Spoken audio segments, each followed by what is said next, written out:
Good day, ladies and gentlemen. I'm Maria Heise. This are the news making headlines. New laws and social norms are now in effect from 1st January 2019. A conference against child marriage was hosted by the State Secretariat for Migration SEM in Bern. The Global Compact for Safe, Orderly and Regular Migration was adopted in Marrakech, Morocco. A health guide to Switzerland for migrants is now available online. On Glimpse and Glamour, Miss Nisreen Bachar from Morocco is the reigning Miss Africa Switzerland 2019 to 2020. The Insel Spital organized the second edition of a Swiss symposium on refugee and migrants' health.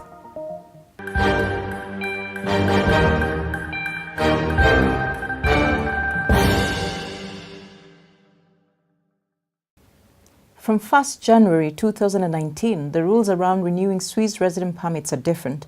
Foreigners living in Switzerland now have to meet certain criteria of good behavior before their residence permit is renewed or granted. This includes respect for public security and order and constitutional values. Economic participation and language skills will also be considered. Those who show no willingness to integrate may be obliged to sign an integration agreement listing the expectations that need to be met. Failure to comply with such an agreement could affect the renewal of the residence permit. For example, someone with a permanent residence permit C who doesn't meet the integration criteria may be relegated to temporary residence status B permit. On child protection law, all professionals in regular contact with children now have to report their suspicions of child abuse to the authorities, including daycare workers, sport and music teachers. Previously, only those with an official function, such as teachers and social workers, were obliged to notify the authorities in cases of suspected abuse. The new rules see this duty apply to anyone in regular contact with a child, who include doctors, lawyers and psychologists, daycare staff, music teachers and sports coaches. Under new driving law, older drivers in Switzerland now enjoy 5 more years on the road before facing obligatory medical tests. They will have to take a medical every 2 years from the age of 75 instead of 70. On reproduction law, upon attaining the age of majority, children born via sperm donation have a right to know the ancestry data, which includes the external appearance and results of the medical examination of the sperm donor. It is also now easier for them to access this data, as it is no longer necessary to present oneself before the Federal Office of Civil Status in Bern, where the father's data is kept for 80 years after donation, as information can now be delivered by mail upon application. Anonymous sperm donation has been illegal in Switzerland since 2001. On matters taxation, under a new VAT law, online purchases made from companies overseas are now subject to Swiss value-added tax. Now, for those affected by electricity shutdown at noon in compliance with the law against doing your washing at lunchtime, stress less, because starting this year, the law has changed. Under the electricity supply law, customers must give their approval for such network bans. If they do, their energy bill will be lowered. A conference against child marriage was hosted by the State Secretariat for Migration SEM in Bern. Over 130 participants attended the conference titled Child Marriage in Switzerland, a serious violation of human rights, which was organized by Swiss Center of Competence Against Forced Marriage in collaboration with State Secretariat for Migration SEM. They joined forces together with other actors from both national and international organizations to discuss how the fight against child marriage in Switzerland could be won. Dagegen vorzugehen, verankerte die Afrikanische Charta über die Rechte und das Wohlergehen des Kindes von 1990 erstens das Mindestalter von 18 Jahren für eine Verheiratung und zweitens, also nicht nur die Verheiratung, auch für die Verlobung und drittens bezeichnet die Afrikanische Charta Verheiratung und Verlobung von Minderjährigen, also Personen unter 18 Jahren, als eine schädliche soziale und kulturelle Praxis, die das Wohl und die Würde der Kinder beeinträchtigt. Und da kann ich sagen, die Afrikanische Charta war das erste regionale Menschenrechtsinstrument, die das Wohl und die Würde von Kindern auf diese dreifache Weise also verteidigt hat. Diaspora TV interviewed some of the participants on the role of migrants in the diaspora in the fight against child marriage. The diaspora community has such a huge influence back home, and I think it's really important to use this influence for good. It's not just about taking back the latest music, the latest videos, etc. when you go back home.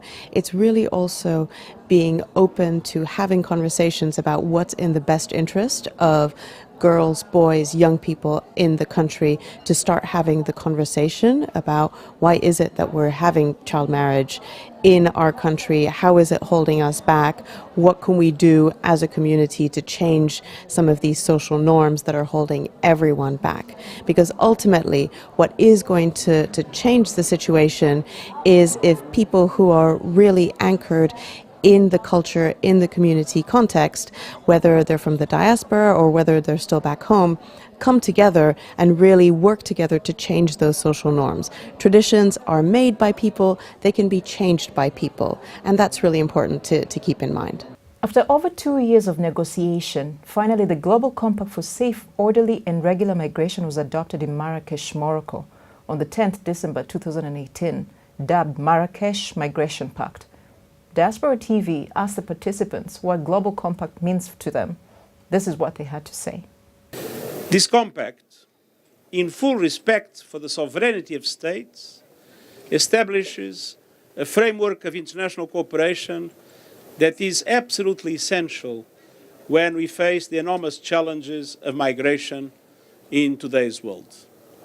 Protecting the migrants from illegal ways, against human trafficking, exploitation.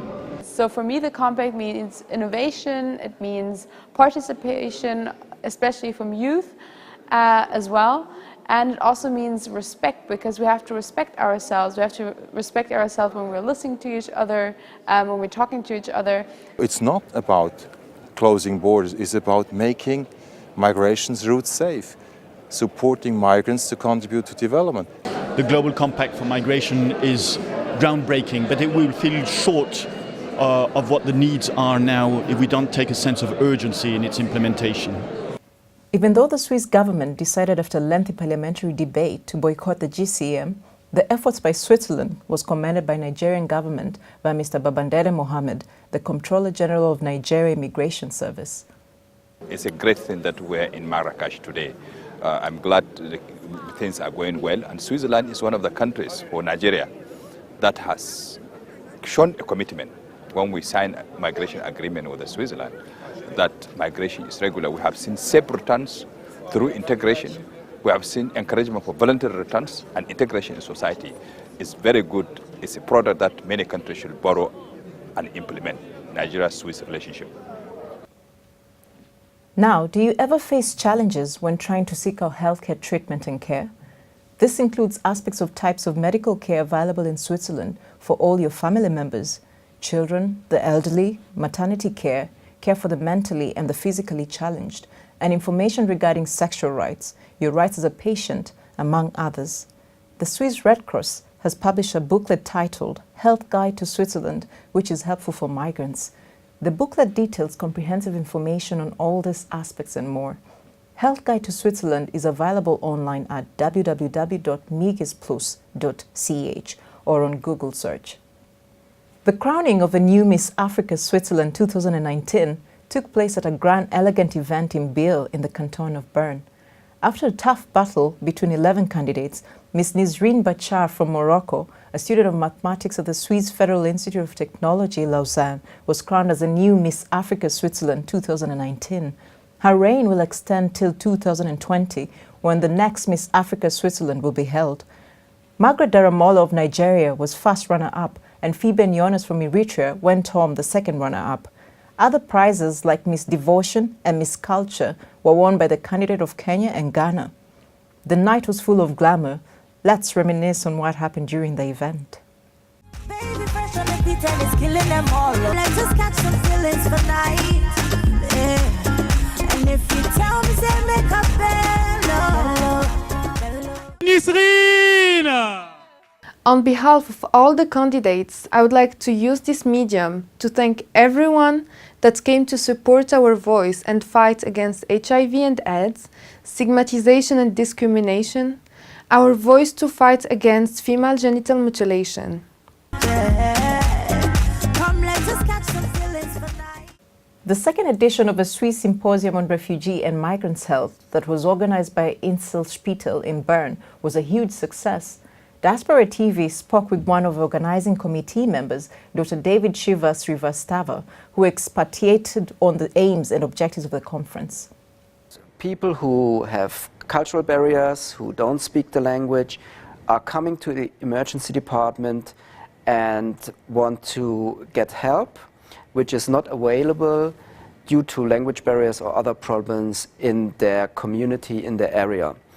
This also includes, of course, refugee and migrants and people from lower socioeconomic status. So what we are aiming for is to improve the service for these patients so that they can get what they need, even if they come to an emergency department or a university hospital. Diaspora TV Switzerland, your proud news partner in 6 languages, we want to thank you for your support all through 2018. We had over 4 million views on Facebook and YouTube, over 13,000 likes and 2,300 comments. Here for Diaspora TV, Maria Heise. See you next time.